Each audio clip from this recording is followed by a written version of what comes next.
It's the UAAP Season 73 Volleyball. Long rally. Set number 2 in the books.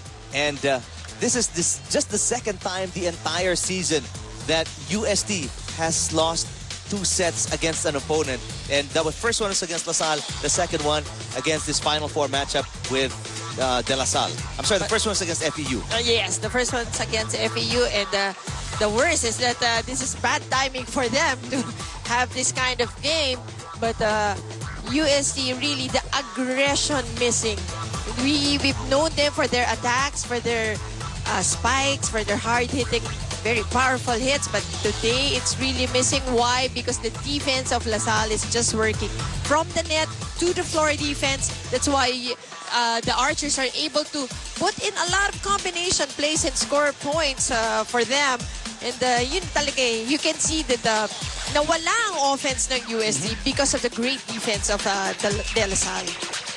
UST, their offense, you saw a little of it, no defense whatsoever. Yes. And while LaSalle just displayed everything that they had. Correct. Even yung confidence sa defense, sa offense, it's there. Why? Because ang ganda ng setup ng setter, and it started with a good first ball, of course. So the credit the libero and the rest of the teammates na sharing those good first balls, giving it to the setter, and that's why he was able to set it up as UST down to only 9 attacks in this second set, and DLSU coming up with 13. And then, again, yung blocking, the number 1 ng UST, lamang na naman ng DLSU with 2 blocks and only 1 for UST. And yung errors, 9 apiece. Pero Mosey, again, new information coming to us right now. UST has shown the tendency to come back after losing 2 sets. Their last game against FEU, nawala sa kanila yung first 2 sets, pero bumawi sila and won the next 3. The big question here is, can the men in green, can the men in green, can UST replicate that feat?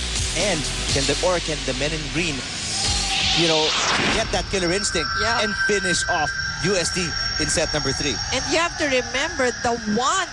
You can really feel the want of this Archers LaSalle, taking this game. Oozing yung desire nila to win it. Yes, the desire, exactly. That's where the desire is there.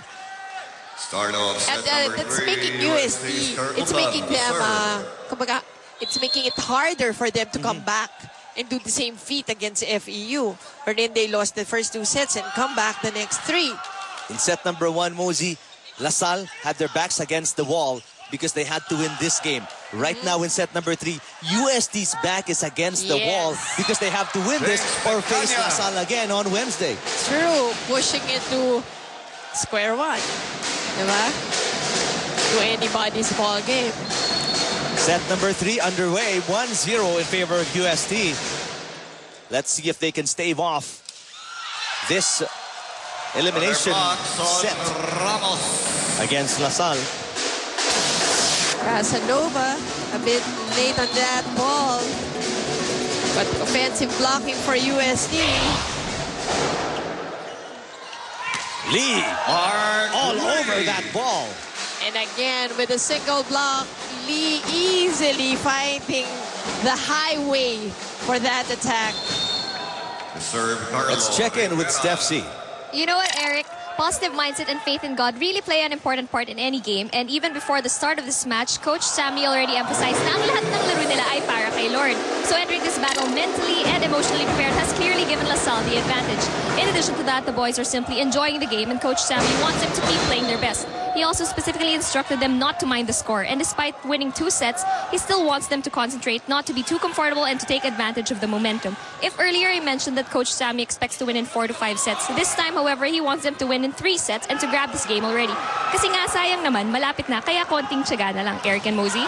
Thanks, Steph. Tumataas yung kumpiyansa ni Coach Kyler, no? With every set, of course, with every set na ipapanalo ng LaSalle, now he's asking for just a 3 straight set win against UST. Something that's never been done this season against the defending champions. Of course, if you were Coach Sammy Maynard, that's really what you want. You want to put an end to this, especially when you're 2 sets up. Ayaw mo nang pahabain to and give momentum back to UST. You gotta nail it, take it. Go for the kill. So tingnan natin if the Archers have that killer instinct in them to close this game. Although UST up by 3 here, 5-2. Serve Mark Lee. With Emilio Lee serving. 18 points for Lee in their last game. De La Vega. Oh, another 2 consecutive poor first balls. Bad, actually. Really bad first balls from UST. That's why, again, Lasal able to take that point. Ayun nabigyan na ng second chance. Still over-received. Antonio, coming into today's game, scoring 11 points against UP in their last match. And Torres. JP Torres with that open hit. A consistent high scorer. Torres knocks that one in. Somebody that we really expect to come out in this game, but has not yet. Has not yet come out of his whatever house he's hiding in, whatever cave he's hiding in. Ooh. Oh, Almost didn't make it, that serve. Makasait. He tries again. Ukang. Depante. John Depante Depante. making it through the blockers of De La Salle. You know, now that he's using the blockers, every time that he uses the blockers, he scores a point. 13 points for Depante in their last game. Torres had 12 in that win against FEU. 7-3, the biggest lead of UST at 4 points right now, set number 3. They're down, though, 2-0.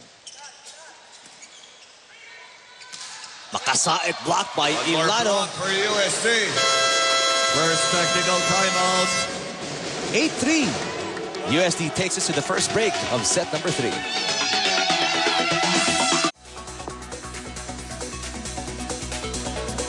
Like what you were saying, Mosey, off the air, it's like UST was able to flick the switch on and get their offense and defense going at the same time. And when that happens, it's a beautiful thing for UST. They're up 8-3. 5 points is their lead here in set number 3. LaSalle crowd getting themselves heard, while the UST crowd, of course, always present in each of their games. De La Vega. Off speed for him. Here comes Depante again, using the blockers and scoring. See, when UST gives a good first ball, definitely the attackers will be at that tail end of that whatever set Ukang is going to give. Ang dami niyang choices. Tapos meron pa siya sa likod. Pwede niya ibigay kay Torres and you know, a lot of choices for Ukang. Free ball UST. Depante again. Depante. Wow, 3 straight points for Depante.